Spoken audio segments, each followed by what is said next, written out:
존경하고 사랑하는 강남 구민 여러분, 이 자리에 설 수 있도록 도와주신 기회를 주신 의장님, 그리고 선배 동료 여러분 안녕하십니까? 행정재경위원회 소속 이향수 의원입니다. 오늘 본의원은 구청장에게 바란다 라는 제목을 떠올리며 이 자리에 섰습니다. 제8대 강남구의회는 지난달 세 번째 행정사무감사를 마쳤습니다. 우리 의회는 집행부에 대한 감시와 견제라는 소명을 다하기 위해 매 감사 때마다 막대한 자료를 검토하며 집행부의 잘못된 행정에 대해 수없이 개선을 요구하였습니다.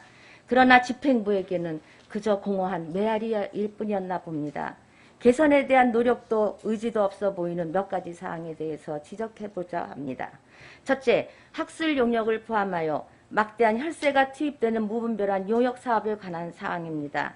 그동안 집행부에서는 적게는 5천만 원에서 1억이 넘는 연구 용역을 수없이 추진하였습니다. 우리 동료 의원들께서도 항상 과다한 용역 추진에 대해 신중을 기할 것을 지적하였음에도 아직도 할 게 남았나 봅니다.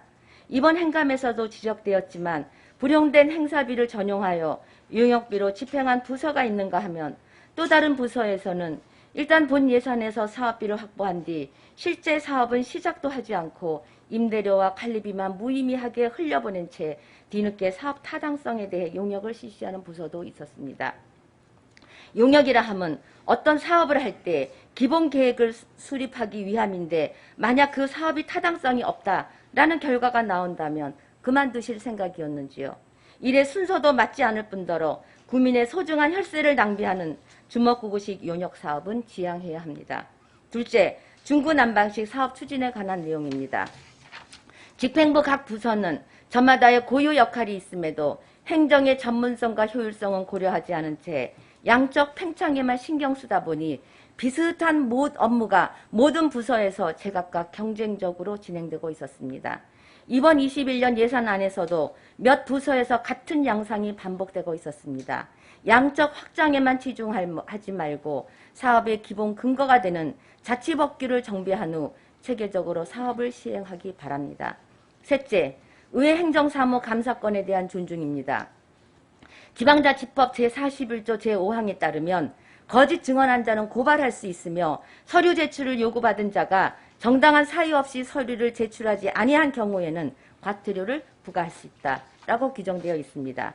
비단 본 의원뿐만 아니라 이번 감사 기간 중 동료 의원님들의 자료 제출 요청에 대하여 일부 부서에서는 매우 불성실한 태도를 보였는데 이렇듯 비협조적인 태도는 지방자치법에 따른 의회의 행정사무감사권에 대한 심각한 침해이니 이런 행태가 되풀이되어서는 안 될 것입니다.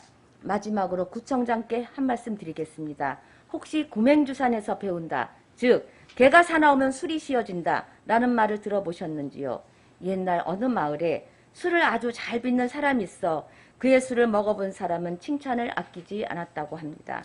그런데 언젠가부터 손님이 줄고 팔리지 않는 술이 오래되어 씌어버릴 수밖에 없었다고 합니다. 그러자 그는 현자를 찾아가 고민을 털어놓았고 술이 팔리지 않는 이유는 그 집에 사나운 개 탓이라고 했답니다. 자신에게 늘 꼬리치는 그 개가 사나운 줄 몰랐으나 사람들에겐 두려움의 대상이었던 것이지요. 어느 나라건 단체건 모든 조직의 리더들은 반드시 주변을 살펴보아야 합니다. 혹시 그런 사나운 신하가 있는 건 아닌지요. 인사권은 구청장의 고유 권한임이 맞습니다. 그러나 지역 주민과 구의원의 목소리는 왜 귀를 막으셨습니까? 서로 오해한 부분이 있다면 오해를 풀고 지역 화합을 도모하길 바라며 그저 바뀌길 바랄 뿐이었습니다. 왜 진영 논리로 가시려 하셨습니까? 그 결과 서로 헐뜯고 비유 맞추는 결국 극단적으로 양분화되었습니다.